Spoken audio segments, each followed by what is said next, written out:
Hitler became the leader of the Nazi Party in 1921 after serving in World War I and becoming a member of the German Workers' Party. Once Hitler became the leader, he changed the name of the party to the National Socialist German Workers' Party, also known as the NSDAP, and more commonly referred to as the Nazi Party. This is a point in German history when the Weimar Republic, officially known as the German Reich, was a constitutional federal republic for the first time in history. The republic was dealing with extensive challenges such as hyperinflation, political instability, and a deep socio-economic crisis. The Nazis firmly believed they had the answers that would solve these major problems that Germany was facing. The Nazi Party believed in many ideas, such as the hostility towards the newly created Treaty of Versailles after World War I, hatred towards the overall social culture, and extreme anti-Semitism. Once Hitler became leader, he was able to expand upon these ideas. Hitler firmly believed that the only way for the party to gain power in Germany was through an armed and violent coup, as the public support for the Nazi Party was very limited. Gaining power through elections wasn't possible. On November 8, 1923, Hitler attempted to overthrow the Weimar Republic. This is known as the Munich Putsch, also referred to as the Beer Hall Putsch. Throughout the early 1920s, Germany was going through a difficult economic and political crisis, especially after going through a world war years before.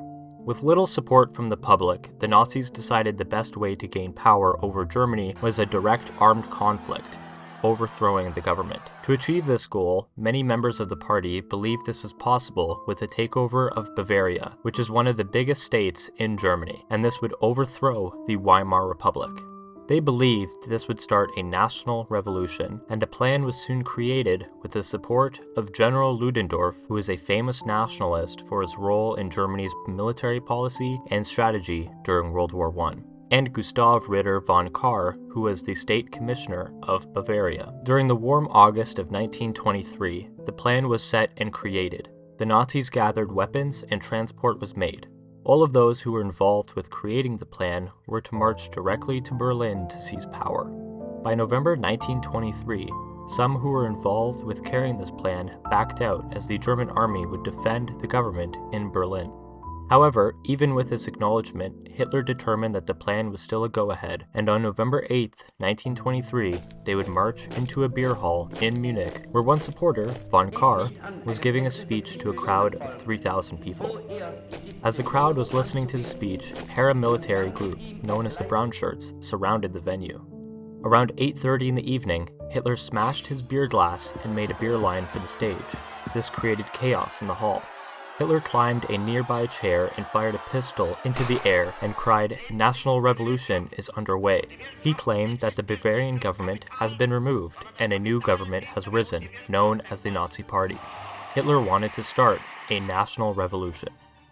After believing he gained support of the crowd, Hitler ordered 3 Bavarian leaders, including von Kahr, into a private room. Here, they backed his plans of overthrowing the government under gunpoint. Once he believed they supported him, he returned to the crowd and Hitler continued his speech, declaring the Bavarian leaders' solidarity for Hitler's coup and the rise of the new German government. Hitler then made a crucial mistake.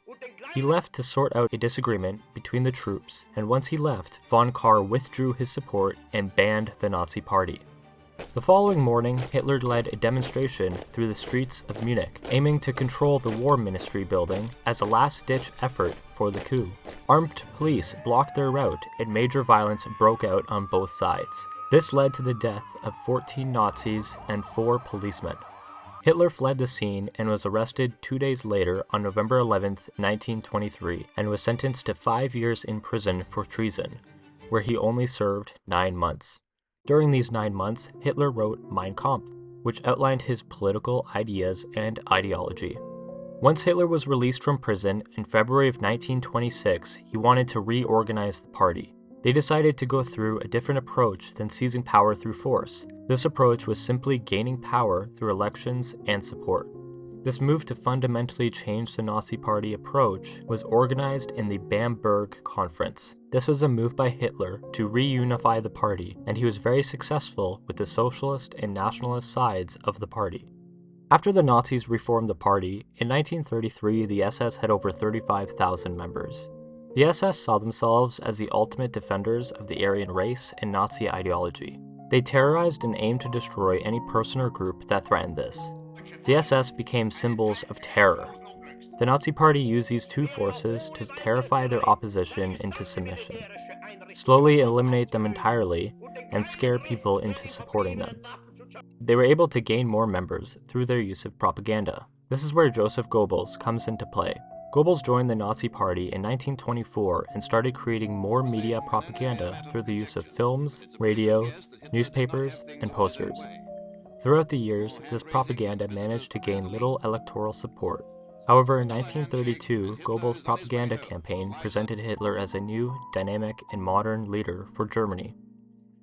This allowed the Nazis to become the largest party in the German parliament. Hitler was then sworn in as Chancellor of Germany on January 30th, 1933. The Nazis were now in power. Since they only gained 37% of the total vote, majority of the people in the public opposed Hitler and his party. The way the Nazis were able to gain power extremely quickly through the use of elections rather than seizing power through armed force gives us a different point of view today. We should be wary about charismatic people who are looking to gain power and scare the population into submission. We still see people who resemble Hitler in the modern day, but in different forms.